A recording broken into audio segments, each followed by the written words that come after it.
नमस्कार दोस्तों, मेरा नाम डॉक्टर सी मित्र है।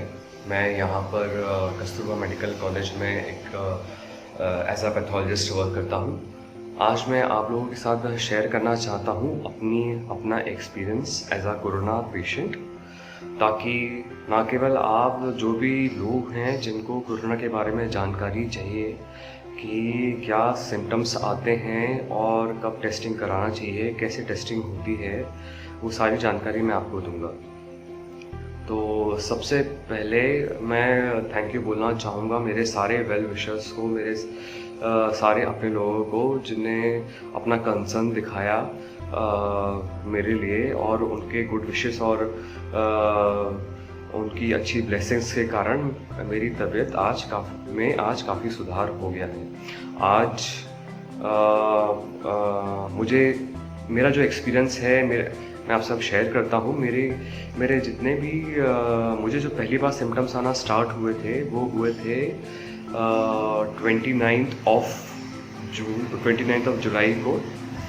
क्या हुआ था, मैं एक लैब में काम करता हूँ। वहाँ लैब से वापस आने के बाद मुझे थोड़ा सा गला करना स्टार्ट हो गया था और बॉडी एक वगैरह हो रहा था और फीवरिश लग रहा था, पर मुझे मतलब एक ऐसा लग नहीं रहा था कि मैं 98.4 से ज़्यादा मेरा होगा टेम्परेचर, तो प्रॉपर फीवर नहीं, पर एक हल्का बॉडी एक लग रहा था और एक दो दिन से बहुत ज़्यादा थकान लग रही थी। तो ये सारी चीज़ें हो रही थी मुझे 29 जो कि बुधवार था। अब जब मुझे ये सारी चीज़ें स्टार्ट हो गई तो मैंने एक बहुत अच्छी चीज़ की कि मैंने सेल्फ़ आइसोलेट अपने आप को कर लिया था। मेरी वाइफ है, मेरा एक 3 साल का बेटा है, तो मैं उसी दिन से अलग सोना मैंने स्टार्ट कर दिया था, क्योंकि मेरे मन में कहीं शक था कि अगर ये कॉमन कोल्ड भी है तो क्यों ना अलग सेल्फ़ आइसोलेट करने में कोई बुराई नहीं है। अब नेक्स्ट डे मॉर्निंग थर्सडे को मेरे ये सिम्टम्स बढ़ गए थे। मेरे को जो सोर थ्रोट था, मुझे जो गले में गड़ने वाला प्रॉब्लम था, वो थोड़ा और बढ़ गया था और मुझे फीवर एकदम क्लियर कट महसूस कर रहा था। जब मैंने टेम्परेचर नापा तो मेरा टेम्परेचर 99.5 एक बार निकला और दोबारा जब मैंने नापा तो वो 100 डिग्री निकला था। और एक और चीज़ जो मेरे साथ हो रही थी तो वो ये हो रही थी कि मुझे बहुत हल्के से चक्कर जैसे महसूस हो रहे थे। अच्छा, मुझे ये सारे सिम्टम्स जो थे ना, गले में गड़ना, ये मेरे को बढ़ तो गया था, लेकिन अभी भी ये माइल्ड था। अब ये आप देखिए, ये जो सीज़न है ये एक बारिश वाला सीज़न है और ऐसी हल्का बुखार और किसी के साथ भी हो सकता है।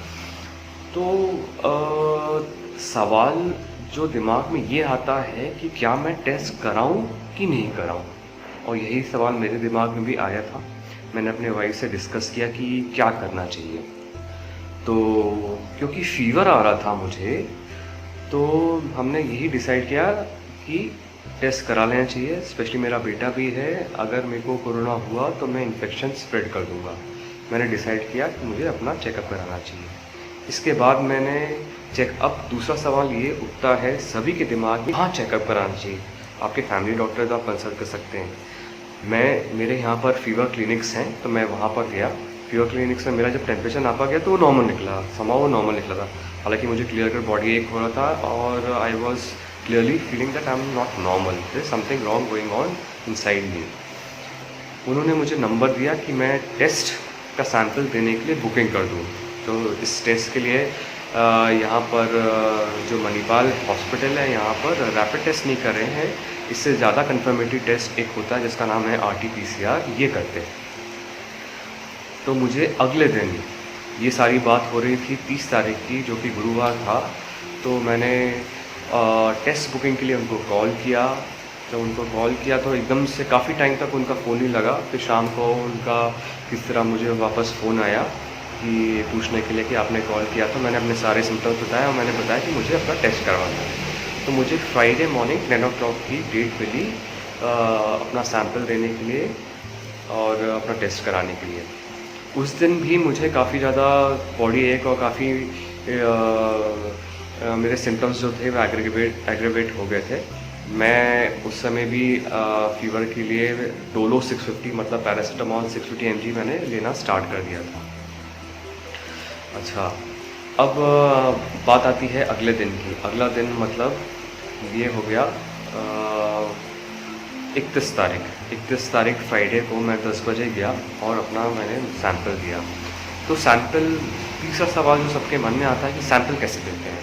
तो उनका एक कियोस्क था, मतलब एक कांच का शील्डेड कह लीजिए एक रूम था जिसमें 2 ऐसे ग्लव्स थे, जिसके अंदर एक सैंपल लेने वाला व्यक्ति जो होता है वो बैठ के सैंपल लेता है।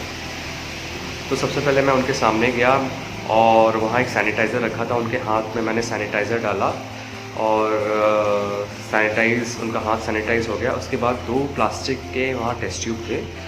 उस प्लास्टिक के टेस्ट ट्यूब में से एक मैंने निकाल के कवर निकाल के उनको दिया। उनमें मेरा नाक से पूरा अंदर का स्वैब जैसा निकाला। ये जो होता है, आपने कॉटन बड देखे होंगे, इसी तरह का एक प्लास्टिक का ट्यूब होता है, कैप में एक प्लास्टिक का ऐसा ट्यूब लगा रहता है और नीचे एक कॉटन की बड रहती है। तो उससे उन्हें मेरी नाक के अंदर से ये नेज़ल स्वैब लिया।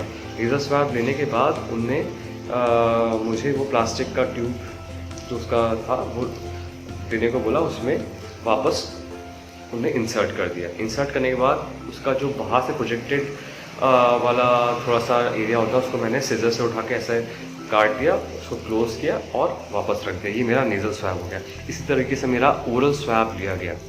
ओरल स्वैब लेने के बाद मैंने वापस सैनिटाइज़र लेके उनका हाथ सैनिटाइज़ कर दिया। अच्छा, यहाँ मैं तीसरी बात आप लोग को ये बताना चाहूँगा कि मेरे से क्या गलती हो गई थी कि क्योंकि मुझे सिम्टम्स थे, मेरी वाइफ और मेरे बेटे को सिम्टम्स नहीं थे, तो मैं अकेला टेस्ट करने चला गया था।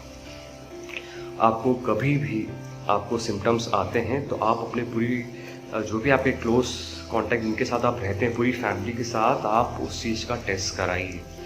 क्या होगा, आप पॉजिटिव आएंगे, आप तो चले जाएंगे, पर उनके टेस्ट कराने में आपको बहुत ज़्यादा दिक्कत आ सकती है, स्पेशली अगर वो खुद से ड्राइव नहीं कर सकते या फिर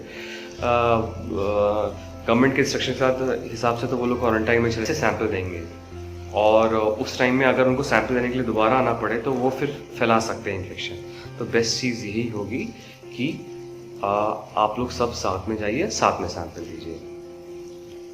ये बात हो रही थी 31 तारीख मतलब फ्राइडे की सुबह की। उस समय तक मैंने ग्लव्स और मास्क वगैरह एकदम स्ट्रिक्टली उसको पहनने लगा था और सेल्फ आइसोलेशन में रखा था। एक अलग बाथरूम यूज़ करता था और मेरा बेटा बार बार मेरे पास खेलने के लिए आता था, पर मैं कोशिश जितना हो सके कोशिश करता था कि अपने नाक को नहीं छूं, अपने मुंह को नहीं छूं। पर मैं जितना हो सके कोशिश करता था कि अपने नाक को नहीं छूं, अपने मुंह को नहीं छूं।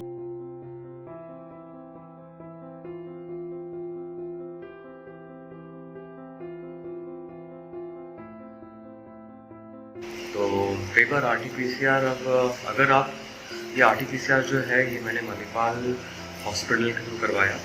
अगर गवर्नमेंट वाले आते हैं सैंपल के लिए, ये सैंपल जो है होता है पहले वो डिस्ट्रिक्ट हॉस्पिटल जाता है और डिस्ट्रिक्ट हॉस्पिटल से वो एक टेस्टिंग सेंटर जाता है। तो ये प्रोसेस जो होती है वो थोड़ी लंबी हो जाती है। मैं इसको डायरेक्ट वहाँ पर सेंटर में जाके टेस्ट कराया था, इससे मेरा जल्दी हो गया था। मैंने 10 o'clock को सैंपल दिया था और मुझे करीब 7 या 8 बजे के आसपास मुझे रिपोर्ट मिल गई थी। इस वीडियो की आखिरी जानकारी ये है कि अगर आपका टेस्ट पॉजिटिव निकलता है तो आजकल गवर्नमेंट आपको 2 ऑप्शंस देती है। पहला ऑप्शन ये है कि आप होम आइसोलेशन में, होम क्वारंटाइन में रह सकते हैं 14 डेज़ के लिए। इसके लिए पहले गवर्नमेंट ऑफिशियल्स आपके घर आके चेक करेंगे कि जब वो लोग संतुष्ट हो जाएंगे कि वो सुविधा आप पेशेंट को दे सकते हैं घर पे, तो आप ये चूज़ कर सकते हैं। और दूसरा जो रेगुलर ऑप्शन है वो ये है कि आप हॉस्पिटल में 7 दिन रहिए और उसके बाद अगले 7 दिन आपको होम आइसोलेशन में रहना पड़ेगा। मैंने खुद हॉस्पिटल आइसोलेशन इसलिए चूज़ किया था क्योंकि मेरा बेटा है, वो मेरे पास आता और खेलता और मेरे से इन्फेक्शन ट्रांसमिट हो सकता था, इसलिए मैंने हॉस्पिटल क्वारंटाइन को चूज़ किया था। इतनी देर सुनने के लिए आप लोगों का बहुत बहुत धन्यवाद।